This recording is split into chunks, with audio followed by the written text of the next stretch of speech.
Buen día, República. Buen día, República de Latinoamérica. Buen día, República Oriental del Uruguay. Y ustedes saben bien que cuando digo buen día, es el buen día de la República, no exactamente el día físico. El día físico es importante para todos nosotros ir viviéndolo día a día y agradecer, bueno, volver a despertar, respirar y estar sano. Pero no pasa lo mismo con la República, que no está despertando todos los días, respira, se siente su respiración, su palpitar y está sana, sino todo lo contrario. Los conceptos fundamentales de la República Democrática, bajo la estructura y funcionamiento de un Estado de Derecho, están prácticamente al borde del colapso e inclusive en CTI. En Chile se vuelve a dar un fenómeno plebiscitario, insistiendo en el modelo constitucional, en tirar abajo la constitución vigente, que es una constitución republicana democrática, llamada la Constitución de los Cuatro Generales, porque, bueno, tiene elementos vinculados a esa dictadura en materia económica que ha sido muy exitosa. En definitiva, es el modelo capitalista con la liberación de los mercados a la oferta y demanda, desregulación del mercado en aspectos fundamentales como el mercado productivo industrial, mercado de insumos para la industria y el mercado de todo lo que hace a, digamos, objetos de alta necesidad pública,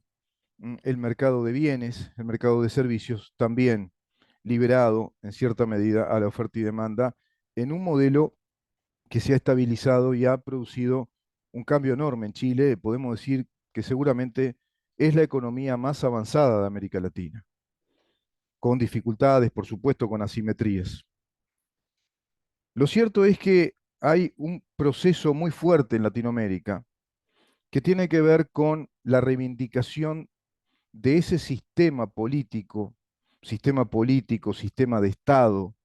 sistema económico que fracasó, que es el socialismo marxista. ¿Por qué digo socialismo marxista? Porque es la teoría del socialismo científico, formulada así por Carlos Marx, en toda su obra de pensamiento, de ahí la constitución o lo constitutivo de la teoría o la ideología marxista.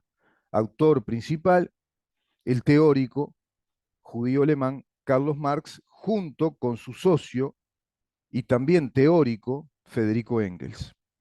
Los dos son las figuras primordiales, fundamentales de esa teoría colectivista, estatista, que discrepa a modo de antagonista histórico en la interpretación de la historia de nuestra civilización con el concepto, los principios de la democracia liberal con su sistema capitalista de propiedad privada. Carlos Marx, en su teoría, en su materialismo dialéctico, plantea que la historia es, si vos querés, el eslabonamiento, el proceso de una lucha de clases, una sempiterna lucha de clases vinculada siempre a los poderosos que son los que detentan los medios de producción. Todo eso está rebatido, evidentemente, desde el punto de vista histórico. No hubo una lucha de clases como una dialéctica de la historia, sino que hubo distintos fenómenos, procesos históricos que han instalado distintas modalidades civilizatorias en cuanto a la organización social. Y es cierto que hubo poderosos, detentadores de medios de producción, hubo un salvajismo también mercenario y mercantilista, explotación, colonias. Eso es tan antiguo como la humanidad que conocemos. La humanidad siempre en procura de su bienestar, pero la humanidad, digamos que radicalizada en tribus, en etnias, que han procurado sobresalir respecto a otras. Es decir, la humanidad se caracteriza a través de los milenios por tener un comportamiento irracional, irracional tanto en el despotismo de sus clases de poder, los distintos imperios coloniales, imperios invasivos, imperio babilonio, el egipcio, el persa, el romano, tantos imperios, los imperios acá en América Latina, el imperio azteca, maya, etcétera, los imperios coloniales que provienen del Renacimiento, el imperio español, el imperio portugués, el inglés, el francés, el holandés, el belga, etcétera, el imperio otomano, y así siguió la humanidad. Pero nació desde lo que se puede considerar la modernidad, la época moderna, siglos XVIII, XIX, siglo de la Ilustración, siglo del racionalismo, siglos del enciclopedismo, del estudio científico, proveniente todo ello del renacimiento, del renacer del ser humano a esa vocación por conocer, por independizarse de explicaciones teocéntricas, teológicas, que de racional tenían poco y especialmente irradiaban hacia las masas más bien un camino ciego de fe, pero que hundió a la civilización europea en siglos de oscurantismo. En siglos de oscurantismo quiere decir en siglos de desconocimiento, de apartamiento del pensamiento científico, del desarrollo de la razón, del desarrollo de la inteligencia, buscando o procurando conocer la naturaleza de la cual forma parte el ser humano. Eso comienza en el Renacimiento. Fundamentalmente se humaniza, digamos, esa pretensión, esa actitud ante el conocimiento de las cosas en el siglo XVI. Y a partir de ahí se va a desarrollar procelosamente un proceso de emancipación del pensamiento humano que va a entender que el pensamiento tiene reglas, tiene leyes, van a volver a los clásicos griegos, van a estudiar la lógica matemática, la lógica filosófica, las distintas disciplinas científicas, y se da entonces el despertar de la ciencia, los métodos inductivos, deductivos, etcétera, la ciencia empírica, las ciencias exactas, se clasifica, se compendia el conocimiento a través de dos grandes proyectos de compendio de conocimiento, que a su vez también son dos grandes proyectos nacionales, procurando, si vos querés, el poder mundial, la hegemonía mundial como estados imperiales centrales europeos, la enciclopedia francesa, la enciclopedia británica. De ahí lo del enciclopedismo. Los alemanes van a ir por lo mismo, pero más hacia el compendio del conocimiento de las ciencias y las tecnologías y no con una pretensión tan universal y abarcativa. Lo cierto es que ese espíritu está abocado a catalogar, a canonizar, a clasificar lo que en rigor es conocimiento científico. Y es a partir de ahí que las casas universitarias comienzan a tener una metodología de estudios, una llamada propedéutica, es decir, una introducción a toda la metodología científica universitaria del estudio. ¿Para qué? Para poder tener egresados que sean personas formadas en los conocimientos profundos de distintas disciplinas científicas como profesionales con esas titulaciones de grado en distintas áreas. Ya es desde ahí. Y desde ese contexto nacen precisamente pensadores en lo social, en lo político, en lo jurídico político, incluso en lo económico, y en lo que va a ser la gran teoría de Estado y teoría de gobierno, que claro, se va a afinar todo esto, todos estos conceptos se van a sistematizar, se va a metodologizar el estudio, se va a emprender un estudio sistemático clasificado, claro, de esto en el siglo XIX, pero se va a afincar, se va a consolidar en las primeras décadas del siglo XX. Es evidente que la democracia republicana, el Estado de Derecho, es el producto genuino, es el desenlace natural de todo este proceso que te acabo de decir, del proceso del conocimiento, del proceso científico del conocimiento, de la evolución de la razón humana, de la racionalidad. Ese es el Estado de Derecho. Ese es el Estado de Derecho democrático republicano con un sistema económico que es un sistema de libre mercado a partir de la capitalización, de la formación de capital que está vinculado indisolublemente a la propiedad privada. Propiedad privada como el eje conductor, el epicentro de la innovación humana, del espíritu humano de crecimiento, de la capacidad que tiene el ser humano de estimular su voluntad, de emprender con determinados deseos un mecanismo, digamos, de producción que va a tener que ser cada vez más racionalizado, metodologizado.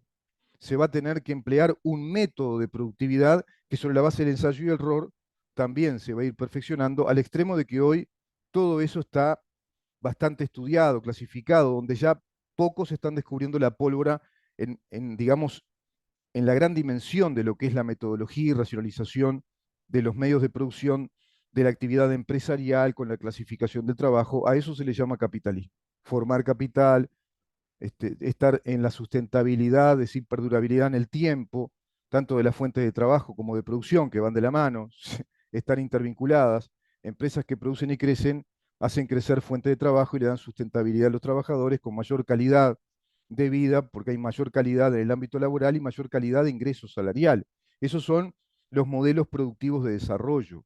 de los cuales Uruguay carece muchísimo en cuanto a su comprensión, ilustración. No hay verdaderos ilustrados, letrados en estos temas en nuestras clases políticas, agotadas en un modelo que es el ADN del Uruguay, que es el estatismo o el transpersonalismo, de alguna manera, que se plantea ya en el periodo de José Valle Ordóñez, especialmente en su segunda presidencia,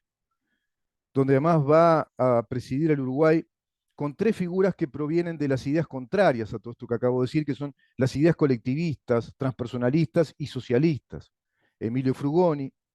un fundador del Partido Socialista del Uruguay en 1910, Eugenio Gómez, integrado a ese partido y que después de la Internacional Comunista de la Cominter de 1919 con la Revolución Bolchevique o ese acto terrorista de 1917, en el 19 se da la primera internacional del Partido Comunista como un partido internacional con una base doctrinaria internacional que exige como condición sine qua non que todos los partidos comunistas del mundo estén adheridos a ese plan doctrinario, tanto en lo teórico como en la práctica revolucionaria. De ahí que comienzan a desarrollarse las internacionales comunistas, de las cuales el Partido Comunista de Uruguay formó parte consular, integrante fundamental e incluso uno de los partidos más obsecuentes de todos esos principios que había planteado Lenin en aquel momento y que luego van a continuar.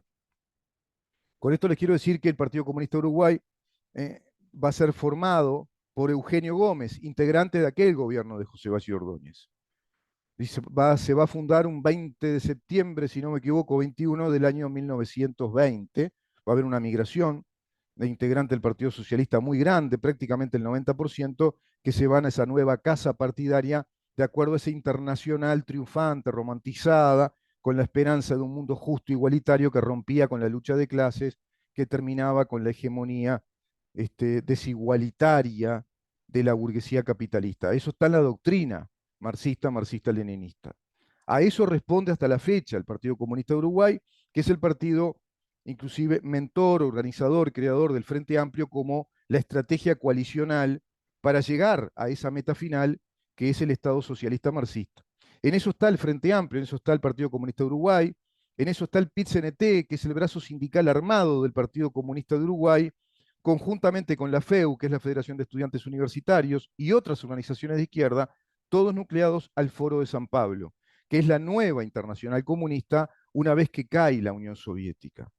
Esa Unión Soviética que planteaba desde ahí, digamos, el epicentro, el foco irradiador absoluto de ese modelo que combate fuertemente de modo antagónico contra el modelo liberal democrático de propiedad privada, es decir, el mundo occidental de las libertades, y combatía fuertemente contra quien va a ser el policía y guardián de Occidente como resultado de la Segunda Guerra Mundial, que es una potencia económica impresionante, porque es una potencia industrial, tecnológica, científica, en extensión territorial, y una potencia económica muy grande, inclusive una potencia militar. Va a ser el Estado guardián, el Estado gendarme o policía del mundo libre, del mundo occidental, que es Estados Unidos, junto con sus socios, socio principal, el Reino Unido, que era anteriormente la potencia gendarme de ese mundo libre en Europa, muy, digamos, sometida a los embates permanentes de distintos periodos de esa Unión Soviética que va a atravesar prácticamente el siglo XX, del año 1917 a 1989, 72 años de un régimen tiránico, absolutamente despótico. ¿Por qué te comento esto? Porque en Uruguay no se habla nada de esto, la clase política esto parece que no lo sabe, me refiero a la clase política de la coalición de este gobierno, a la clase política de aquellos periodos del Frente Amplio durante 15 años, que está ese Frente Amplio enraizado en todo este, digamos, fenómeno y esta doctrina del socialismo marxista formulada desde el Foro de San Pablo a través de un teórico que fue el mentor, el que reformuló la reivindicación teórica doctrinaria del socialismo, que fue Heinz Dietrich, formulando en su primera obra llamada Socialismo del siglo XXI el modelo que había que aplicar, replicando en gran medida el modelo cubano en Venezuela. Y es lo que se dio, es lo que se dio. Y a partir de ahí se va a dar toda una plataforma doctrinaria de cómo construir esa revolución hacia el socialismo del siglo XXI, a partir de qué o de quiénes, a partir de las distintas agrupaciones, partidos políticos o coaliciones de izquierda, todas ellas lideradas históricamente por el Partido Comunista de cada país, dado que el Partido Comunista es una internacional, es un partido internacional, no es nacional, es una doctrina que pretende instalar internacionalmente, planetariamente, esa ideología del socialismo, es decir, una ideología transpersonal que no contempla las libertades individuales, que no contempla al individuo como el epicentro de lo que va a ser su orden jurídico, es un Estado distinto, va a ser otro Estado de derecho, si vos querés, va a ser un Estado además corporativo, porque está fundamentado en la lucha de clases, sigue fundamentado en que el líder, es decir, la clase líder de esa lucha, de esa revolución, es la clase obrera, es el proletariado. Y está instalado como doctrina, aunque no lo digan, la dictadura del proletariado. Por lo tanto, en un Estado socialista ya definitivo, consolidado, como el de Venezuela, como el cubano, por ejemplo, como el propio régimen chino, que es del Partido Comunista Chino, por más que se haya capitalizado, pero se capitalizó el Politburó y la clase vinculada al Partido Comunista Chino. En su momento hablaremos de eso. No es que China sea capitalista en su totalidad, no es que los 1.400 millones de chinos estén bajo un régimen de propiedad privada, capitalista, de libre mercado, no, no es así. Eso es otra gran mentira. Lo cierto es que ayer se cumplieron 50 años de la publicación del archipiélago Gulag. Hoy estamos en un programa especial para explicar en qué consiste esto que venimos preguntando, por qué nadie habla del Foro de San Pablo, por qué nadie habla del marxismo, por qué nadie habla del marxismo cultural, del neomarxismo, por qué nadie habla del proyecto del socialismo del siglo XXI que está enquistado, instalado como base doctrinaria y propósito político en nuestras coaliciones de izquierda, en nuestro país, en la República Oriental del Uruguay, se llama Frente Amplio, la coalición Frente Amplio, liderada internamente, estructuralmente, doctrinariamente, en estrategia política por el Partido Comunista de Uruguay. Estamos en ese programa, porque Uruguay está prácticamente en jaque al borde del jaque mate, dado que nos han legislado ya durante 15 años de Frente Amplio un Estado que ya tenía un ADN socialista, intervencionista, estatista, con José Báez Ordóñez, como lo había mencionado, y que se profundiza con Terra, etcétera, un ADN prácticamente estatista, de un socialismo no marxista, pero socialismo al fin, un Estado social de derecho, fuertemente enquistado en el comportamiento, la conducta acrítica de los uruguayos, especialmente de la conducta y la cultura política de nuestras clases políticas del poder, porque son eso. En su momento también explicaremos por qué decimos clases políticas del poder. Es evidente que ese sistema político es acrítico ante todo esto que estoy tratando de analizar de alguna manera con el poco espacio que tenemos en este programa de lunes a miércoles, que es un programa de 1 hora cada día. Luego tenemos jueves y viernes 2 horas, un programa que proponemos desde Libertas, la primer fundación liberal de la República Oriental del Uruguay. Libertas Uruguay, www.libertas.uy. Hay una nota espectacular publicada por el licenciado Santiago del Pino, vinculada a ese plebiscito chileno que procuró una vez más tirar abajo la Constitución Republicana Democrática de Chile y no lo logró, afortunadamente. Pero van a insistir y van a insistir porque eso están los planes doctrinarios y estratégicos del Foro de San Pablo. En Uruguay tenemos ya implementada la estrategia con ese plebiscito aberrante, inconstitucional, que yo analicé acá, lo voy a seguir analizando, que es un plebiscito contra la propiedad privada, contra las AFAPs privadas, contra millones de ahorristas, hablamos de miles de millones de dólares, rompiendo la seguridad jurídica, las garantías jurídicas, rompiendo con los principios fundamentales de la Constitución, como lo es el derecho inviolable de propiedad y el derecho al emprendimiento libre. Artículo 7, artículo 32, artículo 36. Pues bien, pues mal. Quieren introducir en la Constitución por vía plebiscitaria un artículo que a texto expreso elimine, prohíba la actividad empresarial privada en materia de asesoramiento y colocación de inversión de todos los ahorros de aquellos aportantes bajo un pilar que tiene que ver con nuestra ley de seguridad social, que establece un sistema mixto, un sistema de reparto, el pilar solidario del reparto en los aportes, y la mitad puede optar, el trabajador o el aportante uruguayo puede optar por el pilar individual de la capitalización de sus ahorros. Quieren eliminar eso. Es impresionante. Y después de tantos años, además, donde se han capitalizado 22.000 millones de dólares en un círculo absolutamente virtuoso de capitalización, formación de capital, creando fuentes de trabajo sustentables en un país que no crece en lo que hace a su parque industrial, a su infraestructura, y por ende no crece tampoco, en este año no ha crecido en su PBI. Ha tenido una remontada después de la pandemia, pero tenemos un déficit fiscal que volvió a los niveles del 2019 del gobierno anterior, una tasa de desempleo que sigue alta, una inflación controlada, bajo determinadas técnicas o argucias monetaristas del Banco Central, pero es evidente que Uruguay está estancado en su modelo porque, como diría Albert Einstein, si siempre haces las mismas cosas, no esperes otros resultados. Y Uruguay siempre hace lo mismo, más y más Estado, más presupuesto de Estado, muy, muy agarrado de las premisas socialistas del Foro de San Pablo y de esa agenda global que se instala también en el fondo,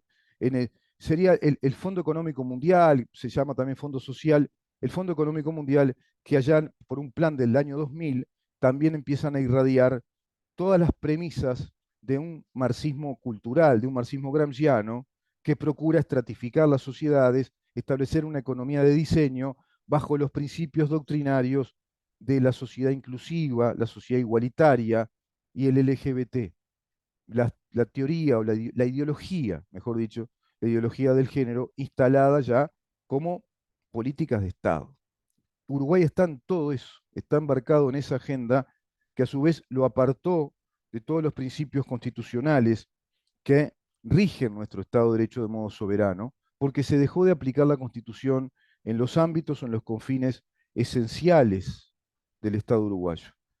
en los ámbitos, en la pretensión o en la razón de ser que nuestro Estado tiene según nuestra Constitución y nuestras leyes de orden público de fundamental importancia, se ha dejado de cumplir con esos propósitos primarios o esos fines primarios que le dan la razón de ser a nuestro Estado soberano. Y eso está pasando en la mayoría, prácticamente en todos los estados latinoamericanos. Hay un renacer de todo esto ahora con Javier Milei y la Libertad Avanza en Argentina, veremos hasta dónde puede llegar.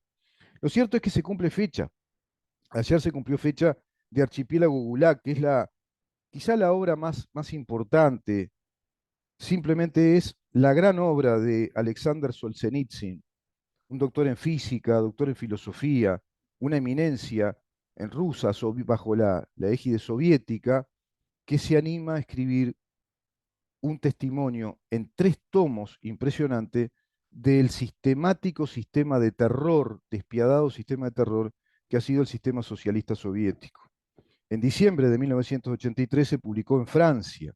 la obra que ayudaría a derrocar a la dictadura soviética. Le debemos todo a este señor, que se va a tener que exiliar, eh, queda deportado, exiliado, se va a Francia, luego sabe que sigue perseguido y que lo iban a perseguir hasta eliminarlo, queda protegido en Inglaterra un tiempo por la inteligencia británica y luego migra hacia los Estados Unidos, donde iba a vivir hasta su fallecimiento, dando clases en la universidad. Se va a conocer con Isaac Asimov, por ejemplo, toda una personalidad, Alexander Solzhenitsyn, un valiente ruso que luchó por la ética verdadera de su pueblo, viendo que estaba sometido a la más brutal tiranía, a un despiadado sistema, que él nos explica que en sí mismo concluye siempre en lo mismo, valga la redundancia. En sí, ese sistema concluye en el despiadado acto de terror de Estado y tiranía desde el Estado. Ese es el modelo socialista marxista, dice Alexander Solzhenitsyn. El manuscrito, llamado Archipiélago Gulag, había sido sacado de contrabando de la Unión Soviética y poco después de su publicación, bueno, su autor obtuvo el Premio Nobel de Literatura en 1970, fue arrestado por las autoridades soviéticas, esposado y expulsado de su país. En ese momento, los diarios Le Figaro y La Aurora se refirieron al novelista como el gran Solzhenitsyn, y con toda justicia. y con toda justicia. Porque aplicarse a la lectura de Archipiélago Gulag, y les puedo garantizar que es así, es reencontrarse con un escritor legendario, pero a su vez, si nunca lo leíste, es encontrarte con una realidad realmente terrífica, de terror, que te tiene que inspirar miedo cuando te hablen de socialismo, y especialmente de socialismo marxista, especialmente hoy, este plan del socialismo del siglo XXI desde el Foro de San Pablo, que en nuestro país lidera y proyecta para nuestro país el Frente Amplio, que ya lo ha profundizado bastante en sus 15 años de gobierno con ese conjunto o ese paquete de leyes inconstitucionales, como el Código del Proceso Penal, fiscalista acusatorio adversarial, modelo típicamente soviético, adoptado por el neoconstitucionalismo, desde los Estados Unidos e irradiado a América Latina, instalado como modelo de justicia en el Foro de San Pablo, sistema fiscalista, por lo tanto, ley de Fiscalía General de la Nación, que también es inconstitucional, pero compatibiliza con ese modelo fiscalista acusatorio, que rompió con el debido proceso, con el juez imparcial, con el juez que nos brinde garantías, con la presunción de inocencia hasta que se demuestre lo contrario, todo eso se rompió. Y este gobierno, mutis por el foro, es decir, no vino a cambiar nada estructuralmente, sino que a administrar un Estado socialista ya de un fuerte perfil marxista, ya más que ballista. Y así podemos seguir con un paquete de leyes impresionantemente inconstitucionales que contradicen abiertamente los principios del derecho, los principios constitucionales de nuestras leyes de orden público y a nuestra tradición jurisprudencial, como la ley de género, por ejemplo, la justicia de género, y todo el presupuesto vinculado a eso, porque una vez que se instala como política de Estado, la que sea, va a ser transversal a todo el Estado. Se violó la laicidad, porque hoy la ideología de género está instalada exclusivamente como el contenido de estudio para la formación sexual y ciudadana de nuestros niños, adolescentes y de ahí en más. Por lo tanto, imagínate que estamos perdiendo por generaciones capital humano para tener a cabalidad el uso crítico, el pensamiento crítico y racional de lo que significa convivir y vivir en un Estado de Derecho republicano y democrático que tiene otros principios, que son principios de libertad individual, de libre emprendimiento, de propiedad privada, de que todos somos iguales ante la ley, que debemos ser tratados por igual por las mismas leyes, que las leyes nos dan estabilidad, seguridad jurídica, es decir, son las mismas que nos otorgan los derechos y no puede venir otra a decirnos que ahora no tenemos más ese derecho, o que somos impunes ante determinadas cosas y que después no, como ha pasado acá, cuando se deroga la ley de caducidad, una ley inderogable, porque es una renuncia procesal de parte del Estado, y se sabe en el derecho procesal, principio general universal del derecho procesal, que es un modo excepcional de concluir un juicio para siempre, la renuncia a la legitimación procesal activa, a una renuncia de pretensión procesal. Eso contiene la ley de caducidad, que era una ley que procuró, de acuerdo a los fundamentos del artículo 85, numeral tercero, establecer una situación de decoro, de tranquilidad y de paz social respecto a lo que había pasado, porque Uruguay también promulgó una ley que perdonó a los delincuentes terroristas que atentaron contra el Estado y que cometieron una infinidad de crímenes ante inocentes, ante población civil y ante autoridades también de nuestra República, amenazando con nuestra constitución, nuestras leyes, nuestra soberanía, pretendiendo instalar el régimen soviético, el régimen socialista, en aquel periodo de la guerrilla subversiva, de los actos terroristas armados, del movimiento MLN Tupamaros y otros movimientos que acompañaron. Todo esto ya lo podés resumir en tu memoria si lo tenés para entender cómo se comporta la clase política hoy y de esto nada nos dicen, nada nos hablan, como si estuviéramos en un país normal, democráticamente normal, cuando no es así. Por lo tanto, aplicarse a la lectura de Archipiélago Gulag es reencontrarse con todo esto, es ver al hombre valeroso y además es entender que no se trató simplemente de un periodo despiadado de Stalin, como se quiere instalar o se pretende instalar, que fue ahí donde fracasa la revolución socialista porque Stalin era un loco despiadado. No, siempre fue el mismo sistema. Todos fueron locos despiadados. Ya Lenin fue brutalmente sanguinario. Ya había armado pogroms, planes de exterminio sistemático ante los rebeldes, los insurgentes, los disidentes, porque eso es el socialismo. Es totalitario, no admite otra ideología, no admite otras ideas. Lea a cualquier teórico y te lo va a decir así directamente. Tiene una finalidad única tiene una finalidad total, de ahí totalitario o totalista, y no acepta ningún tipo de ideas, por lo tanto, no negocia la discusión de las ideas, no admite discusión de ideas. Es increíble que estemos conviviendo con el enemigo, por eso yo digo el enemigo. ¿Cómo convivir democráticamente en un ámbito de discusión de ideas,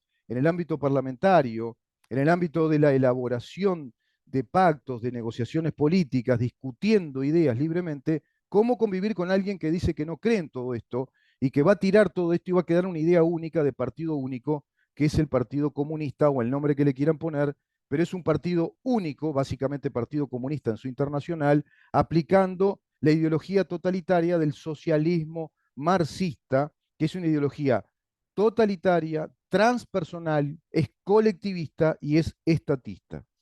La obra no contiene un solo suceso o personaje ficticio, los hombres y lugares son llamados por su nombre. Te vas a encontrar con que estos sistemas, que son como las compuertas del terror, fueron abiertas por Lenin. Ya apenas perpetró esos actos terroristas a los que le llaman la revolución bolchevique de 1917 y no habían sido tabicadas hasta el momento en que el escritor creó este libro, hasta 1983. Y tampoco es Stalin el máximo culpable, dice este periodista de la prensa, este portal argentino. Es el socialismo mismo que segrega terror, terror que siempre, según Solzhenitsyn, se ha cobrado la vida de 66 millones